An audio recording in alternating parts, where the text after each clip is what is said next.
So let's bring in Fox & Friends weekend co-host Griff Jenkins, who is also live outside of Nancy Guthrie's home. So, Griff, good morning. Tell us what it looks like on the ground there this morning.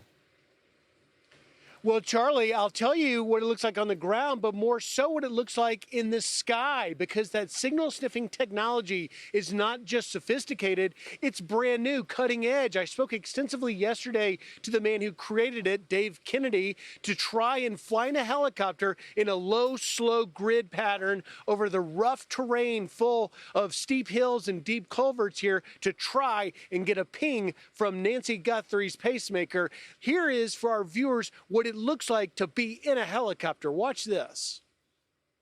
But you really do get a perspective of how difficult and challenging this pursuit is, even with this cutting-edge technology, because you look at the number of houses we're circling, there are thousands all around as far as you can see.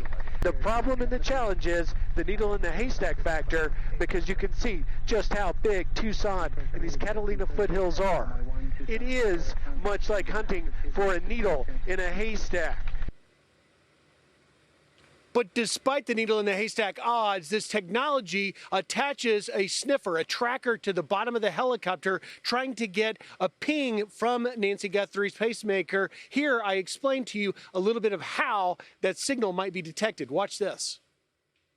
It's interesting, too, to know that her pacemaker will transmit that signal for years. This pursuit could go on for as long as they need to find her. And if you talk about, the altitude, we've heard much about the fact that they need to be 100 feet off deck and that they need to be right over the bullseye. Well, Dave Kennedy, who created this technology, says he has tested it as high as 800 feet. The bird's eye view you're getting now, we're flying at an altitude of 600 feet. They could possibly get the ping up here, but obviously when you fly a little bit lower, it's a better chance you could pick that up.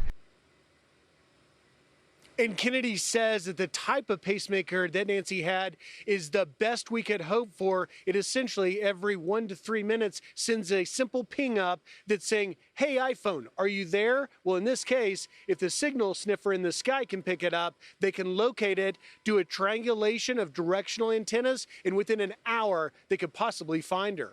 Charlie? So how do you know whether it's her pacemaker or somebody else's pacemaker? I would think that maybe this might sniff out a lot of them. That's a great question. And David Kennedy tells me that Nancy's specific pacemaker has a special designation, right? An individual designation different than every other pacemaker. So they're just looking for this one. If you're flying over an area where there are multiple pacemakers, it would only hear Nancy's, and that could be the game changer. Charlie? Griff, are they searching the entire neighborhood? Are they, they have to, correct me if I'm wrong, the helicopter has to fly really low in order to get that ping. So are they just checking around her area, her neighborhood, or are they checking all the vast areas of Tucson?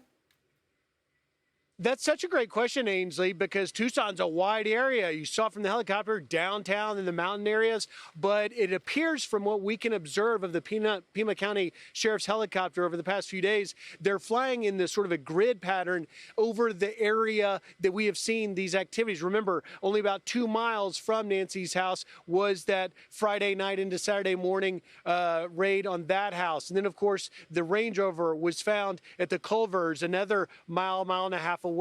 The Glove found another mile. So the area within this foothills is Catalina foothills is basically the main area they've been searching, although we haven't been up with specifically the sheriff. So they could be searching areas too that we don't know about. Ainsley? All right, Griff, thanks so much. I'm Steve Ducey. I'm Brian Kilmeade. And I'm Ainsley Earhart. And click here to subscribe to the Fox News YouTube page to catch our hottest interviews and most compelling analysis.